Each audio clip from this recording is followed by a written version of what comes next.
Ya, selamat malam dan jumpa kembali kita bersama di Kingdom Business Community. Dan kami mau mengajak para usahawan dan profesional di komunitas kami yang terkenal diisi oleh orang-orang yang suka belajar, hobi mengulik lebih dalam, dan silahkan gabung di YouTube, Instagram, dan KBC Indonesia Official Telegram Channel. Dan di sana kita dapat memulai melihat bagaimana banyak program yang bisa kita nikmati, yaitu KBC Biskom Nasional, KBC Business Support, dan juga KBC Rise. Segera saja, kita akan mulai saja malam hari ini, dan telah hadir Pak Julian Fu, Koordinator Kingdom Business Community, yang telah siap dengan catatan pembuka kas dari beliau. Silakan Pak Julian. Ya, terima kasih Pak Tommy. Dan menyapa juga teman-teman yang katanya hari ini berjuang sekali bergabung dari Australia, walaupun perbedaan jam, tapi mereka semangat sekali. Dan juga buat teman-teman dari seluruh kota dan negara-negara lain yang juga sudah terima link, ada kemungkinan gabung, silahkan bergabung dan menikmati. Hari ini kita mau mulai dengan satu perspektif dulu, sama seperti topik kita hari ini. Tema mulai dulu aja bukan sekedar tagline dari Tokopedia, tetapi sebagai founder atau co-founder daripada Tokopedia, saya kira Pak William ini memperkenalkan mulai dulu aja nih sebenarnya suara profetis juga buat para pebisnis, suara yang melihat ke masa depan. Karena di tengah-tengah kesulitan, jangan banyak teori, jangan cuma berkeluh kesah, tetapi mulai dulu aja. Ada sebuah power statement yang saya suka sekali, dikatakan, a comfort zone is a beautiful place, but nothing ever grows there. Anda masa pandemi ini bisa ambil waktu santai di rumah, kelihatannya bagus, enak, lebih mudah gitu ya. Tetapi tidak ada yang tumbuh kalau kita cuma duduk diam saja. Dan mengikuti pembelajaran dari seorang penulis buku The Slight Age, dikatakan target kita sebenarnya justru harus berpindah from here to there. Hari ini kita akan melihat perjalanan seorang pejuang, Pak William Tanuwijaya. Saya sebut bukan saja pebisnis, tapi pejuang. Karena beliau sudah menjalani apa yang mungkin kita kenal sebagai ranah kesuksesan seorang pebisnis. Beliau juga pernah mulai dari from here, titik nol. Bahkan mungkin minus. Nanti kita akan dengarkan kesaksiannya langsung. Apa yang di tengah-tengah antara here dan there ini, kita nggak bisa membandingkan diri kita dengan orang lain, tapi paling tidak, bisa nggak kita setiap hari komitmen setelah program ini, belajar bertumbuh 1% setiap hari. Sebuah survei melakukan penelitian, kalau every day, ya ada yang bilang belum tahu digital, 1% aja mulai register, itu 1% satu hari. Kemudian mulai posting 1% satu hari. Mulai tanya orang 1% satu hari. At the end of the year, katanya kita bisa punya pertumbuhan 37, sekian persen. Dalam 3 tahun, 100%. Jadi kalau kita lihat sekarang, from here to there ini adalah challenge buat kita malam ini. Kenapa dihadirkan topik mulai dulu aja. Supaya pulang dari atau kita setelah selesai mendengar program ini, kita betul-betul take action. What is the 1% yang saya mau tumbuh di situ? Nah hari ini supaya kita nggak panjang lebar, kita hari ini spesial sekali karena yang berbicara ini memang bobotnya bukan hanya kelas nasional, tapi juga kita bersyukur ada anak bangsa, Pak William juga bisa berkiprah di internasional, moderatornya tandem. Kita hadirkan Bapak Yongki Susilo mewakili dunia retail UKM dengan jurus Dewa Mabok katanya kalau nanya ini cepret ya pokoknya seru banget ya. Kemudian juga ditemani nanti Pak Gomulia Oscar dari perwakilan dunia IT juga tentunya. Kita akan mendengarkan juga. Nah, saya akan langsung kepada Pak Yongki karena kita akan punya malam yang sangat inspiratif sekali untuk belajar bersama. Pak Yongki. Ya, oke. Selamat bertemu kembali juga teman-teman satu Indonesia dan juga dari beberapa negara lain sini ya, teman-teman dari Australia semua. Nah, malam ini kita punya tamu sangat-sangat spesial ya, super sibuk ya saya tahu dan makin berkembang di sana gitu loh. Nah, saya cuma ingat satu waktu terakhir saya ketemu, saya bawa global leadernya perusahaan market research saya, Nielsen waktu itu, untuk bisa ketemu dengan William Tanujaya di sana. Nah, di akhir meeting, dia cuma titip pesan ke saya, Yongki, get close to this guy. This guy is brilliant. Nah, itulah William ya. So, intinya, selamat malam William. So, sampai ketemu kembali malam ini. Terima kasih banyak ya, sudah bisa siapkan waktu buat kita semua di sini untuk bisa sharing ya. Nah, hari ini biasa saya dibilangnya Dewa Mabok di sini ya. Intinya saya bicaranya adalah to the point dan juga orang dagang di sini gitu loh. Jadi intinya kita akan bicara dagang karena kita tahu teman-teman kita ini sekarang itu lagi cari peluang-peluang gitu loh ya, karena kita COVID itu sangat mematikan ekonomi kita, dagang kita berantakan ya, pada banyak tutup, PHK dan macam-macam. Jadi lagi mencari peluang-peluang luar biasa gitu loh. Nah, hari ini kita akan korek di sana. Tentunya pasti kita akan juga yaitu cari inspirasi ya dari dalam diri William gitu loh. Nah, satu hal yang saya juga udah warning William ya. William, kita mau korek ya, kita mau gali hal-hal yang belum pernah digali nih sama orang-orang lain kan, di hal-hal angle yang nggak pernah di sana. Jadi mudah-mudahan banyak hal-hal baru yang kita mau dapatkan ya daripada mungkin yang dulu-dulu di sana gitu loh. Oke. Nah, saya hari ini ditemanin oleh Pak Oscar di sini. Pak Oscar, silakan menyambut Pak William dulu nih. Baik, selamat malam kawan-kawan semua. Saya beruntung sekali bahwa saya sudah sempat bertemu dengan Pak William Tanuwijaya dari Tokopedia sejak kira-kira tahun 2011. Waktu itu kami sama-sama pengusaha, saya pengurus di Asosiasi Pengusaha Komputer Indonesia sebagai sekjen. Waktu itu seingat saya beliau dan kawan-kawan sedang hendak memulai asosiasi e-commerce. Jadi sedang woro-woro lah, jadi kami banyak berbincang kebetulan waktu itu beberapa kali. Nah, perjalanan anak bangsa ini saya pikir luar biasa dari seorang yang sederhana, dari kota kecil di Pematang Siantar. Penduduknya cuma sedikit sekali, cuma 250.000 orang. Tapi mampu berkiprah di nasional bahkan internasional. Ini sesuatu yang menurut saya luar biasa. Kiprahnya tidak tanggung-tanggung.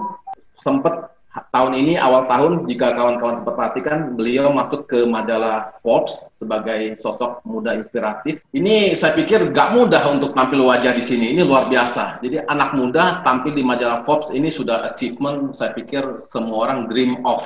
Tapi ini cerita anak dari Siantar, anak dari kota kecil, cuma 250.000 orang, bisa sampai masuk majalah Forbes, tentunya boleh bilang perjuangan luar biasa. Jadi saya pikir ini kesempatan kita hari ini untuk belajar, dan tadi istilah Pak Yongki, kita mau gali sedalam-dalamnya ilmu yang bisa kita dapat. Kebetulan kami selain sama-sama pengusaha komputer, kami juga lulusan BINUS.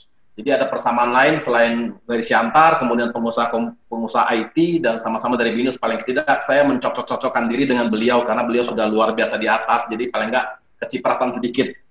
Silakan Pak William jika sudah siap. Sungguh menakjubkan. Entah sudah berapa cerita hebat tentang kita yang berdiri atas nama sebuah negeri. Tokopedia lahir dari kita, dari mimpi setiap penggiat usaha lokal yang bergerak membangun negeri. Berkali jatuh bangun, berakit lalu bangkit. Untuk maju, membanggakan negeri. Kita besar di sini, di negeri sendiri.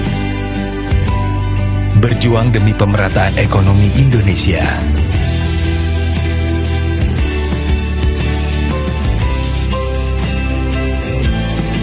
Tokopedia adalah kita. Kita yang bangga, buatan Indonesia. William, you sekarang pada posisi di suatu tempat, di suatu waktu di sini ya. Apakah ini sempat terpikir nggak, Will? Ya, waktu dulu sebelum you mulai Tokopedia gitu ya.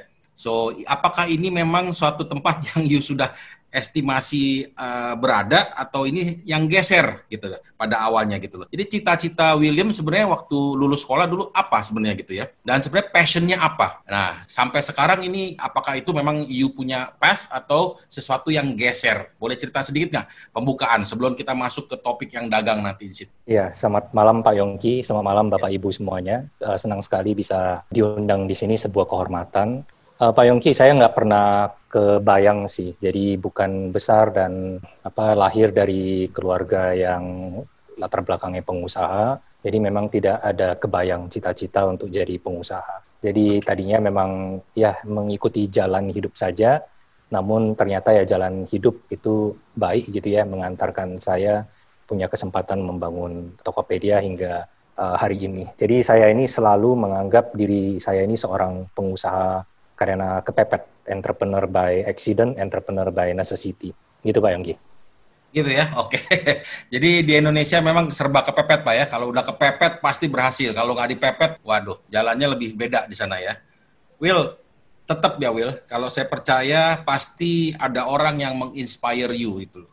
Siapa ini gitu loh? Apakah Jack Ma atau siapa ya? Kedua, apa yang menginspire you gitu loh ya?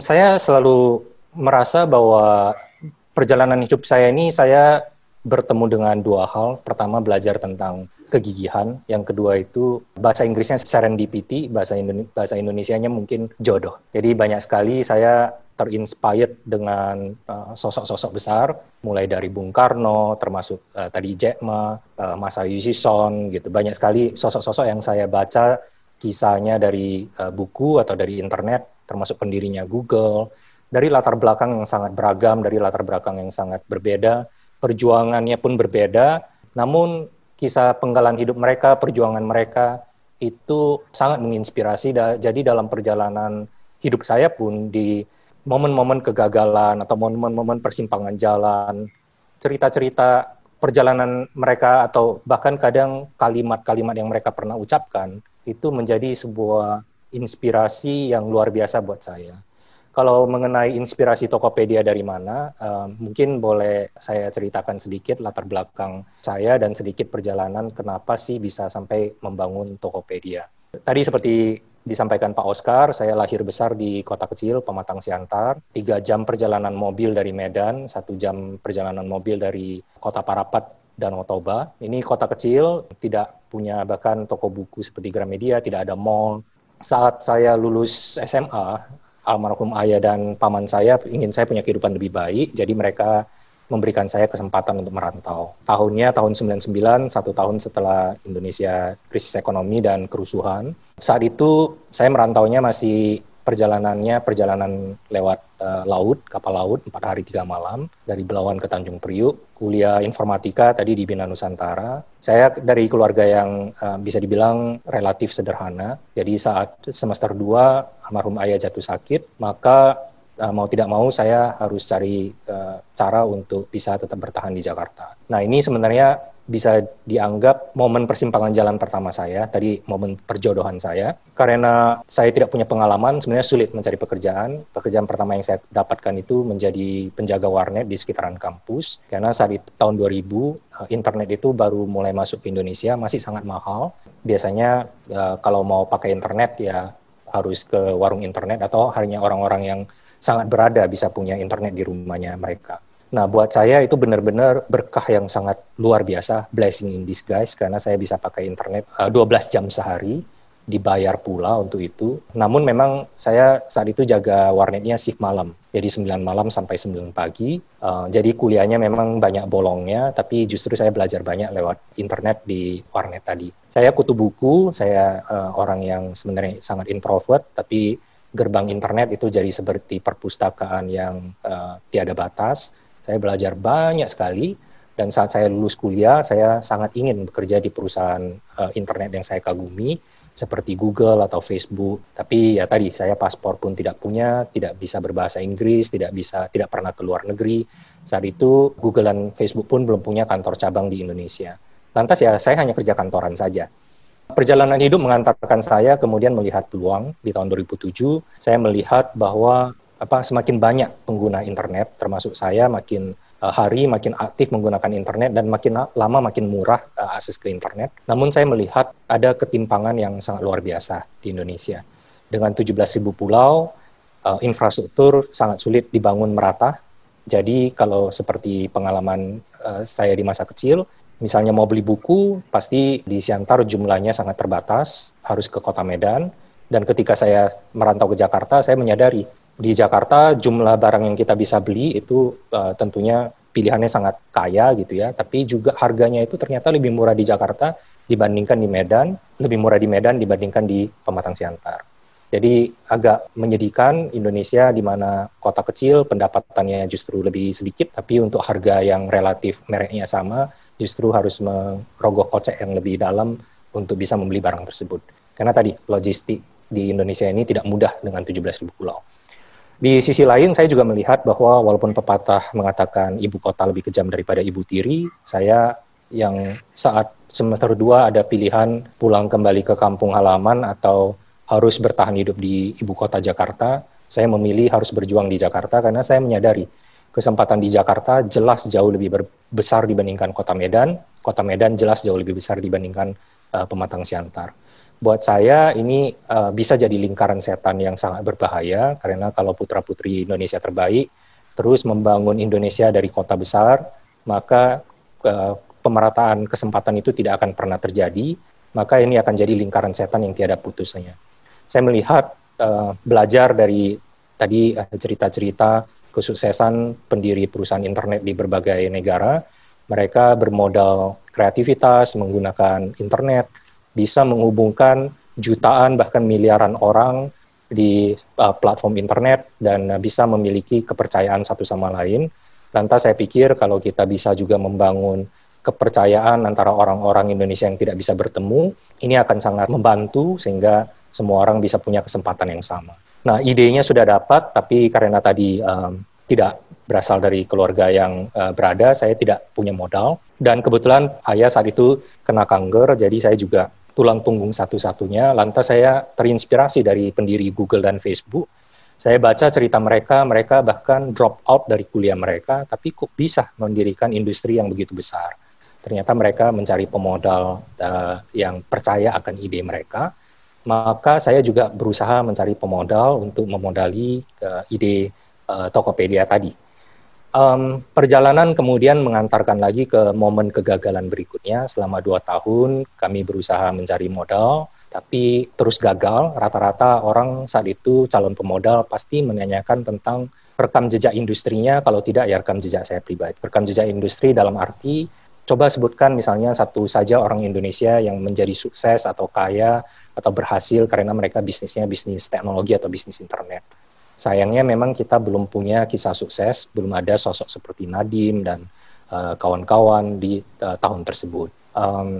Beda dengan misalnya tadi di China ada Jack Ma, di Jepang ada Tani, di Amerika ada banyak sekali Jeff Bezos, Sergey Brin, Larry Page, Mark Zuckerberg dan seterusnya. Kemudian biasanya pasti ada pertanyaan retoris bahwa Indonesia ini adalah pasar yang sangat terbuka dan hanya masalah waktu, semua raksasa global pasti akan masuk ke Indonesia. Bagaimana mungkin perusahaan Indonesia bisa melawan mereka? Mereka punya uang begitu besar, teknologi yang begitu maju, talenta yang lebih mumpuni. Jadi kembali, soal rekam jejak industri benar-benar tidak ada. Dan pastinya akan, karena rekam jejak industri tidak ada, pasti dilihat rekam jejak calon pengusahanya seperti apa. Biasanya pasti standar ya, latar belakang keluarga. Tadi satu-satunya tinggal latar punggung keluarga, ayah tidak bisa bekerja karena kanker, ibu hanya ibu rumah tangga, masih di kampung halaman, adik saat itu bahkan sedang cuti kuliah karena masalah biaya. Dan kalau saya gagal dengan latar belakang keluarga seperti itu, maka siapa yang akan bisa mengganti rugi dan seterusnya. Pasti ditanyakan juga dengan latar belakang pendidikan. Tadi saya dari universitas swasta, bahkan kalau digali lebih dalam ya kebanyakan bolos, tidak punya IPK yang baik.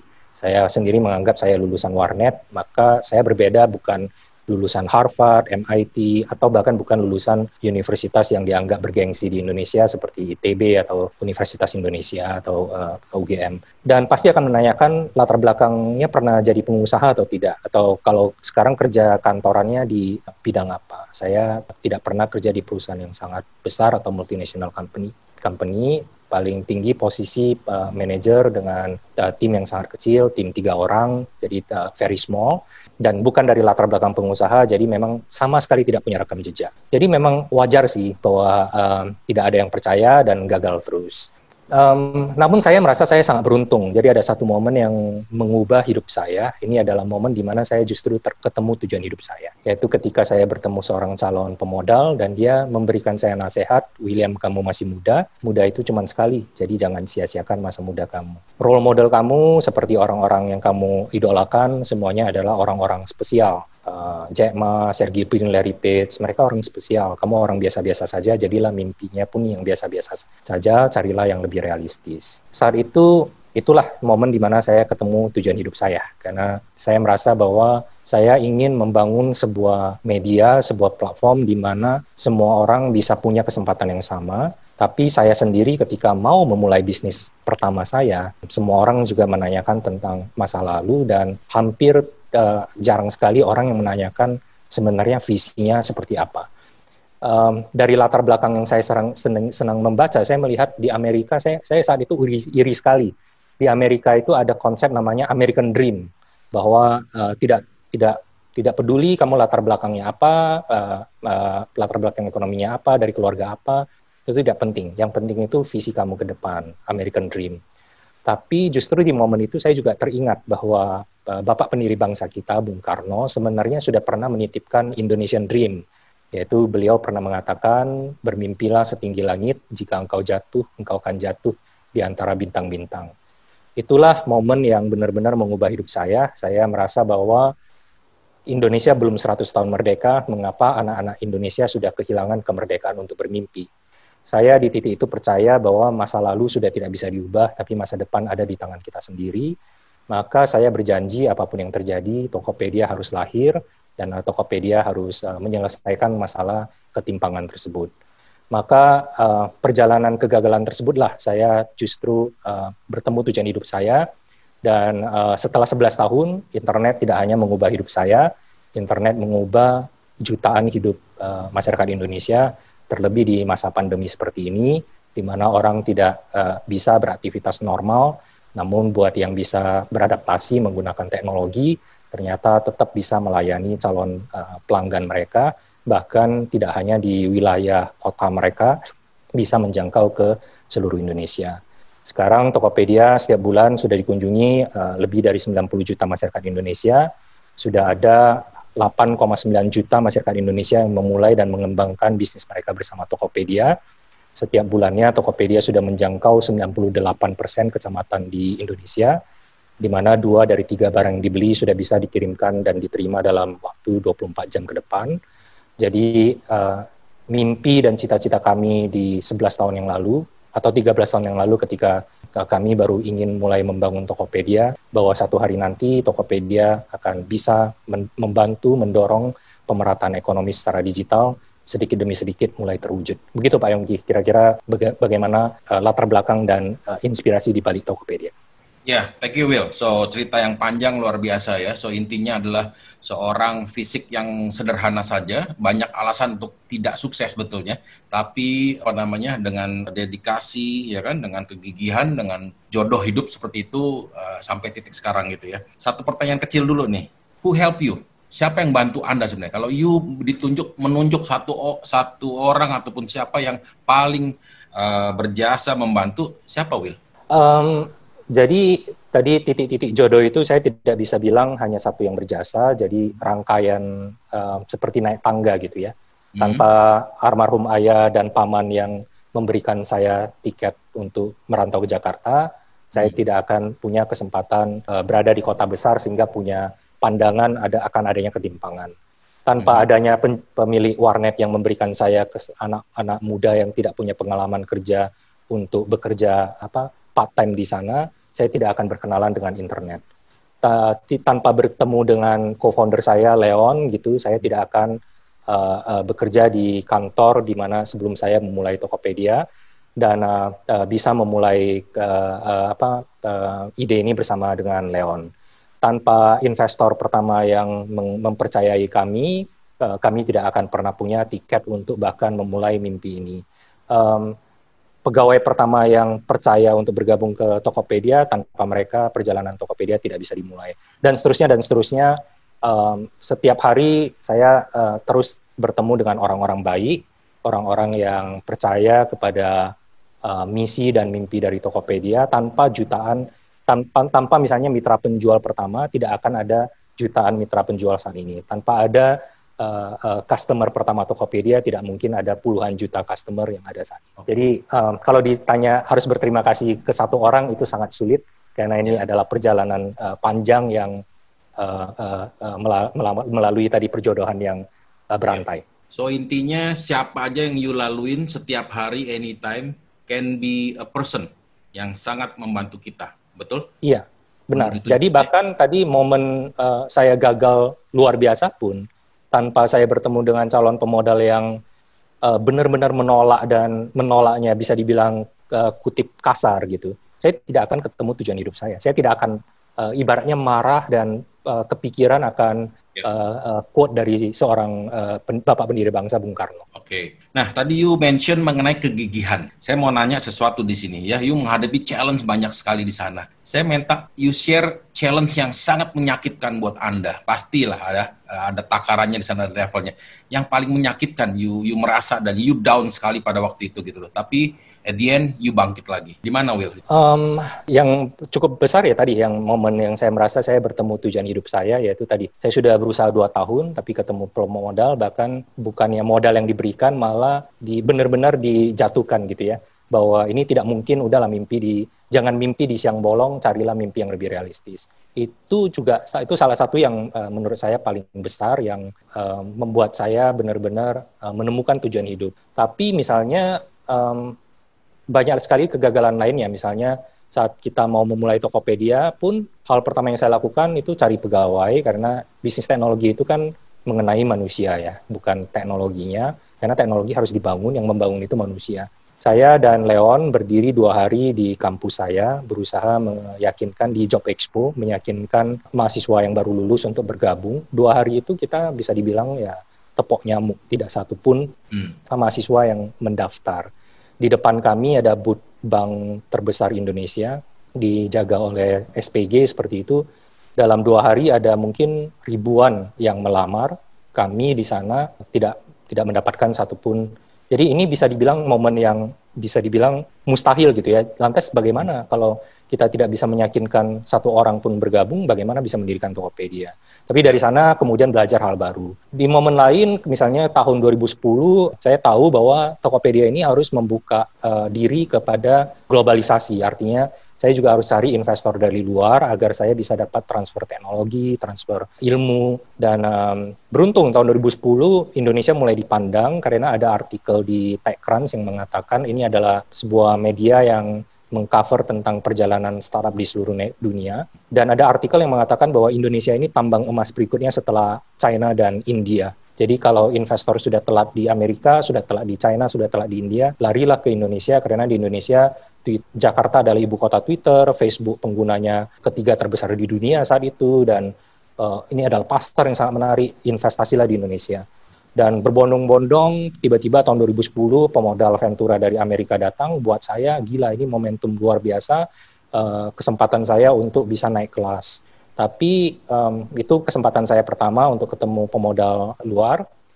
Baru bertemu mereka 5 menit, sudah diusir, dan mereka mengatakan, William, kamu ngomong apa?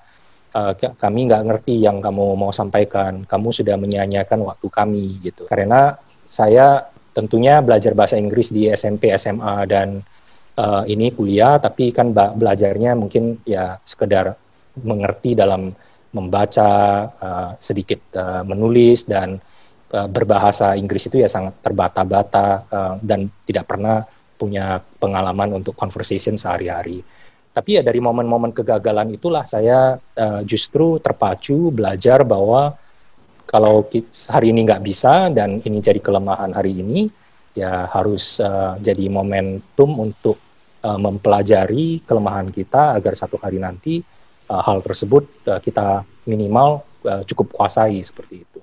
Ya. Jadi ya kalau ditanya momen kegagalannya banyak sekali, jadi saya selalu mengatakan saya ini orang yang sangat beruntung karena saya di usia yang relatif sangat muda sudah diberikan kesempatan gagal yang begitu banyak, sehingga saya juga bisa punya kesempatan untuk memperbaiki diri dan mendapatkan kesempatan untuk mengubah kegagalan tersebut menjadi pembelajaran hidup yang luar biasa. Ya, oke. Will, saya minta tips sedikit nih, Will. 2 atau 3 ya. Ini investor, you udah ngalamin kegagalan dengan para investor, tapi at the end, you mestinya udah tahu sekarang cara berpikirnya mereka. Jadi, you gampang nembaknya sekarang. Apa sih investor ini mikirnya 3 terhadap tech kita gitu loh. Iya, balik jodoh-jodohan ya. Jadi saya mungkin bertemu dengan ratusan investor dan yang berhasil ya cuman hitungan tangan, hitungan jari gitu ya. Jadi dan momen-momen keberuntungan saya itu tadi ya seperti naik tangga. Sampai 7 tahun pertama saya setiap tahun bisa dibilang fundraising berhasil meyakinkan investor yang kemudian investasi. Saat saya nggak bisa bahasa Inggris, akhirnya saya sambil belajar bahasa Inggris, saya cari investor yang kemudian karena jodoh latar belakangnya dari negara Jepang atau negara Korea, mereka bahasa Inggrisnya juga pas-pasan, saya bahasa Inggrisnya juga pas-pasan, tapi sama-sama punya empati bahwa bahasa Inggris itu bukan bahasa utamanya kita semua, jadi lebih sabar, dan akhirnya walaupun ngobrolnya rada-rada telepati, tapi bisa mengerti satu sama lain, dan ketika jodoh kemudian mengikat jadi persahabatan, jadi hubungan bisnis, saya dan mereka ya juga jadinya mau tidak mau setiap berkomunikasi harus bahasa Inggris, jadi bahasa Inggris saya juga cepat lambat laun berkembang gitu.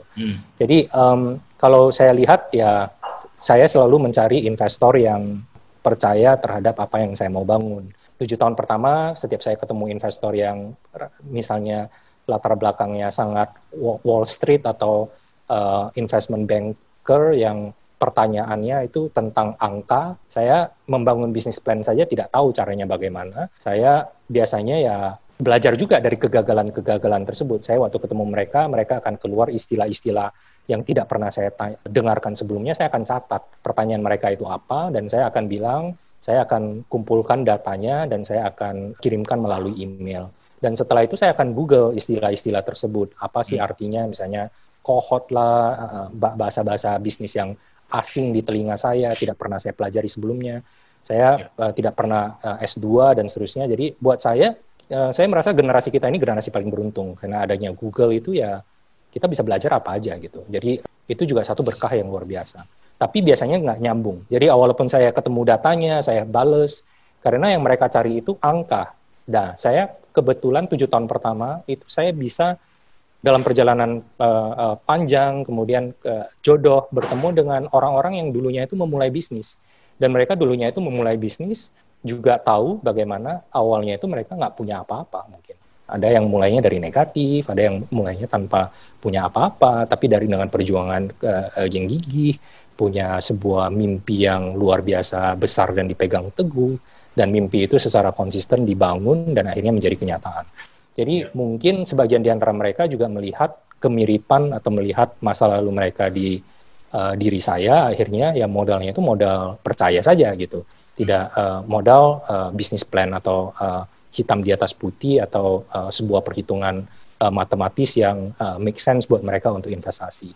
Tapi tentunya di skala besar Tokopedia saat ini misalnya ya, saya punya tim yang memang bisa berbicara bahasanya investor. Soal kalau menanamkan investasi sekarang, prospeknya seperti apa, nanti return-nya akan seperti apa. Nah, itu udah bahasa-bahasa alien yang tidak saya kuasai, tapi pada akhirnya tentunya saya selalu percaya dalam perjalanan hidup kita, khususnya menjadi pemimpin, kita ini harus menciptakan pemimpin-pemimpin yang lebih baik dari diri kita, dan termasuk melingkari diri kita dengan orang-orang terbaik. So intinya dengan investor itu nggak ada jalan cepat ya. You have to go through all this ya. Dari 100 tuh mungkin cuma beberapa doang yang jodoh, betul? Nggak ada jalan cepat pokoknya, betul? Iya, semuanya, nggak cuma investor, jadi semuanya. Jadi dulu kalau mau berbisnis di Tokopedia, membangun ekosistem, mengundang mitra juga, ya nggak bisa dipercaya. Misalnya kami harusnya, misalnya e-commerce kan harus ada payment. Kita ketok pintu ke perbankan kan nggak punya koneksi. Jadi ya bank juga nggak akan buka akses mereka. Jadi awalnya itu manual semua. Awalnya ya semua serba manual, kita harus bangun. Tadi masa lalu tidak bisa diubah, masa depan kita ada di tangan kita sendiri. Kalau kita tidak punya rekam jejak, ya satu-satunya jalan ya bangun rekam jejak kita. Oke, saya mau masuk ke dunia dagangnya Tokopedia di sini ya. Cuma sebelum ke sini, saya banyak sekali ya mendengar dan saya tahu sendiri ya, William. So intinya ini Tokopedia adalah e-commerce yang berbeda dengan yang lain. You punya nilai-nilai khusus ya. Saya dengar kan teman-teman saya juga ada yang join you di sana di level yang tinggi juga di sana. Intinya you are different ya from the other sana. Anda punya nilai-nilai ya yang membela juga mungkin bangsa kita gitu ya, ada nilainya di sana gitu loh. Nah, kira-kira boleh cerita sedikit nggak nilai-nilai apa yang kita pegang ya sebagai Tokopedia against e-commerce kanan kiri, meskipun ya mungkin investor kita juga luar negeri gitu ya, tapi you kukuhkan di sini gitu loh bahwa kita adalah Indonesia di sini. Cerita sedikit boleh nggak?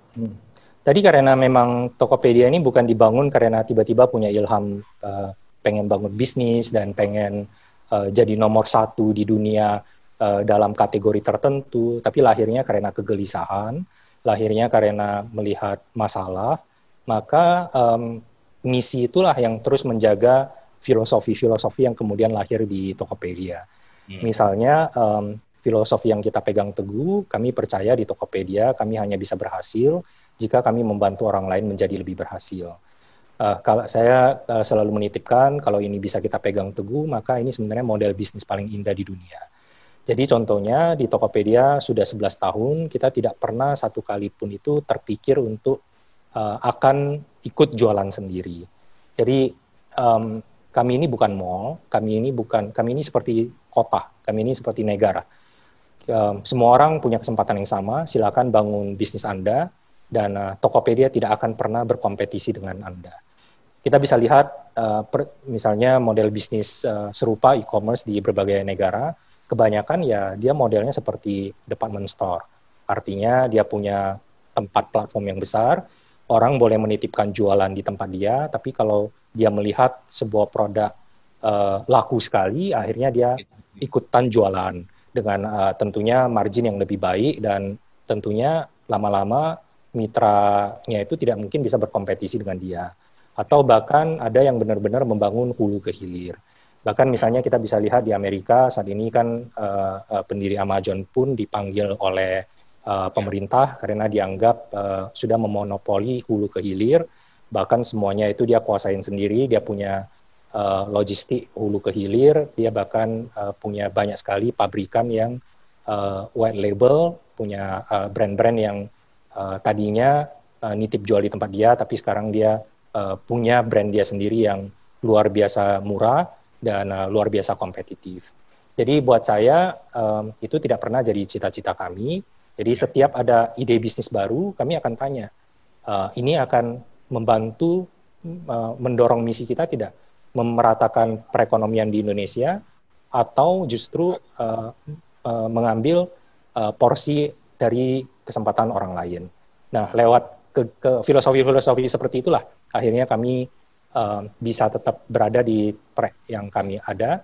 Bahkan misalnya setelah mendapatkan pendanaan sampai miliaran dolar pun, strategi kami kan bisa banyak ya. Misalnya kebanyakan pasti akan berpikir ekspansi ke luar negeri, karena Indonesia sudah jadi ibaratnya sudah mulai mendapatkan kepercayaan pasar yang luar biasa, saatnya minimal ekspansi ke Asia Tenggara. Jadi kalau pasarnya tadi 270 juta penduduk, kembangkanlah jadi 600 juta penduduk. Ya. Tapi buat kami melihatnya ekspansi ke Bangkok misalnya, dengan ekspansi ke Banyuwangi, effortnya itu sama saja. Tapi kalau kita ekspansi ke Bangkok, cita-cita kami ini tidak lebih cepat terwujud. Kalau kita ekspansi ke Banyuwangi akan lebih cepat terwujud gitu. Khususnya mimpi yang awal misi ini pun terus berkembang sih. Apalagi tadi saya merasa hidup ini baik ya, bahwa saya terus diberikan inspirasi baru sehingga mimpi saya itu jadi makin besar. Tahun kemarin misalnya saya membaca artikel, kebetulan saat itu istri sedang mengandung, menanti bayi lahir, saya melihat artikel mengatakan Pulau Jawa diprediksi akan kehabisan air bersih di tahun 2024. Saya juga pada kesempatan tahun yang sama membaca berita bahwa Jakarta jadi kota dengan tingkat kualitas udara terburuk di planet bumi. Jakarta tenggelam 10-15 cm setiap tahunnya. Jadi buat saya itu luar biasa mengerikan. Anak saya lahir 2040 itu dia baru berusia 19 tahun, dia sudah akan kehilangan akses terhadap air bersih, kehilangan akses akan udara bersih, maka mimpi itu pun jadi semakin urgent, semakin genting gitu ya. Kalau bukan kita yang memulai, kalau bukan hari ini kita mulai, siapa lagi gitu. Jadi makanya itu kami pun setelah dapat pemodalan begitu besar, tidak ada kepikiran untuk ayo kita ekspansi ke negara lain, tapi kita juga malah bicara ayo kita ekspansi makin ke dalam Indonesia sehingga yang belum terjangkau itu lebih cepat kita bisa majukan. Oke, Will, saya mau nanya, tadi hampir 10 juta ya pedagang, istilahnya juga udah lama. Pasti pegang data mereka, ya. Ada feeling lah mengenai karakter berdagang mereka. Saya pengen tanya nih, apa sih karakter pedagang Indonesia ya? Kan marketplace, ya, baik yang bagus maupun yang negatif nih gitu loh. Supaya kita juga tahu ya, karakter dagang Indonesia nih apa nih pedagang-pedagangnya gitu ya. Ada yang suka curang ya, tapi ada juga yang bagus gitu loh. Supaya kita bisa menilai di sini. Benar sekali, saya sangat beruntung kembali bisa belajar dari ibaratnya hampir 10 juta entrepreneur yang ada ya. Latar belakang mereka sangat berbeda, cara pandang mereka sangat berbeda, namun yang berhasil, semua yang berhasil. Benang merahnya itu kalau saya lihat sama-sama pejuang. Ya tadi sama seperti saya sendiri kalau refleksi balik punya filosofi namanya semangat bambu runcing, mengambil perjalanan para pejuang kemerdekaan Indonesia untuk memerdekakan diri. Mereka saat itu dibilang berjuangnya itu modal bambu runcing saja. Buat saya perjuangan dengan bambu runcing itu melambangkan 3 hal. Yang pertama itu keberanian. Jadi keberanian untuk memulai.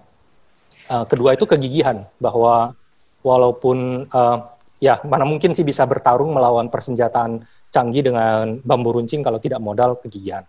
Yang ketiga itu harapan. Jadi kalau dulu kan pejuang kemerdekaan kita, walaupun nyawa jadi taruhan, harapannya itu Indonesia merdeka. Walaupun saya mati, tidak apa-apa, perjuangan ini akan terus diperjuangkan, nantinya satu hari nanti Indonesia akan merdeka, anak cucu kita juga akan merasakan. Saya melihat benang merahnya itu sama persis. Jadi semua entrepreneur yang berhasil itu punya 3 hal tadi. Mereka pasti berani untuk minimal memulai. Apapun latar belakang mereka, apapun momennya mereka itu pasti memulai. Dan kalau sudah memulai, itu pasti akan jatuh. Namanya bisnis itu, kecil atau besar, pasti lebih banyak gagalnya, lebih banyak jatuhnya. Dan itulah momen penentu. Yang bisa bangkit itu pasti yang punya kegigihan. Mau jatuh 10 kali, dia bangkit 11 kali. Mau jatuh 10.000 kali, dia bangkit 1.001 kali. Selalu seperti itu. Dan saya kalau lihat lagi benang merahnya, kenapa mereka gigih? Itu biasanya punya harapan. Harapannya itu entah tadi ketemu tujuan hidup, ketemu misinya mereka. Ada harapannya, ini ibaratnya pedagang kecil ya, kalau ditanya kenapa sih kerjanya itu sampai 20 jam sehari. Biasanya itu harapannya itu harapan-harapan yang bukan tentang dirinya mereka. Melihat orang tua mereka sudah tua, mengingat jasa orang tua mereka, tapi hidupnya masih susah, ingin sebelum masih mampu, orang tuanya masih hidup, bisa merasakan tinggal di rumah yang lebih layak. Jadi mimpinya itu, cita-citanya membangun bisnis itu, apapun itu, soal satu hari nanti saya bisa beli rumah yang layak untuk orang tua saya. Ada yang cita-citanya, harapannya, anak saya harus sekolahnya lebih tinggi dari saya. Jadi harapan-harapan itulah yang kemudian saya lihat benang merah yang begitu kuat, bahwa walaupun mereka gagal, bangun pagi sekali mereka ingat kemarin baru saja ditipu orang, kemarin baru saja gagal luar biasa. Mereka itu tidak pernah fokus pada titik kegagalan tersebut, mereka itu fokus pada cita-cita tadi, harapan tadi. Mereka melihat anak mereka, ya ini perjuangan agar anak saya bisa sekolah lebih tinggi dari saya. Melihat orang tua mereka, ya satu hari nanti ibu harus tinggal di tempat yang lebih layak. Karena itu, hari ini mereka jadi lebih baik daripada kemarin, hari ini mereka kerja lebih keras lagi dibandingkan kemarin. Dan itulah benang merah yang saya lihat semua yang berhasil. Dan tentu akan ada yang short term gitu ya, seperti pandemi ini di bulan pertama begitu ada PSBB, bahkan belum PSBB pun tiba-tiba ada merchant-merchant atau mitra pedagang yang menimbun barang, menunggu mitra-mitra merchant lainnya, pedagang lainnya habis barangnya, kemudian baru dia keluarkan barangnya, tapi harganya dinaikkan 2 kali lipat, 3 kali lipat, ada yang 5 kali lipat, dan seterusnya. Dan ini adalah pengusaha-pengusaha yang berpikir jangka pendek. Dan kami pun saat itu tidak punya pandang bulu sih. Kami ambil tindakan tegas, kami tutup sampai puluhan ribu toko. Jadi dari hampir 10 juta tadi, ada puluhan ribu toko yang berpikir jangka pendek, karena berusaha mengambil kesempatan dalam kesempitan. Tapi saya juga selalu percaya yang model seperti itu tidak akan pernah berhasil, karena kita hidup cuma sekali, kita cuma punya satu nama, dan kita cuma punya satu nama itu, maka reputasi itu harus selalu kita bangun. Orang akan selalu mengingat kita dari reputasi apa yang kita bangun, dari nama apa yang kita tinggalkan. Orang tidak meninggalkan harta, tapi orang meninggalkan nama. Ya, berarti you are in fully control ya, mengatur perdagangan di dalam Tokopedia, betul? Yang nggak bener, you sikatin semua. You are in control. Seperti tadi, membangun negara, kami membangun policy, membangun kebijakan yang dirasakan akan memberikan keadilan yang terbaik. Di Tokopedia kami, nilai yang paling kami nomor satunya, kompas pertamanya itu berfokus pada pelanggan. Ini adalah budaya melayani. Pelanggan itu kami definisikan sebagai 4 pilar. Mitra pedagang, pengguna Tokopedia atau calon pembeli atau pembeli. Ketiga itu mitra-mitra partner kami, mulai dari pemerintah sampai logistik, sampai dan seterusnya. Dan keempat itu karyawan kami. Jadi dalam mengambil semua kebijakan, kami itu akan mengambil indikator tadi. Kebijakan kami apakah baik untuk 4 pilar tadi.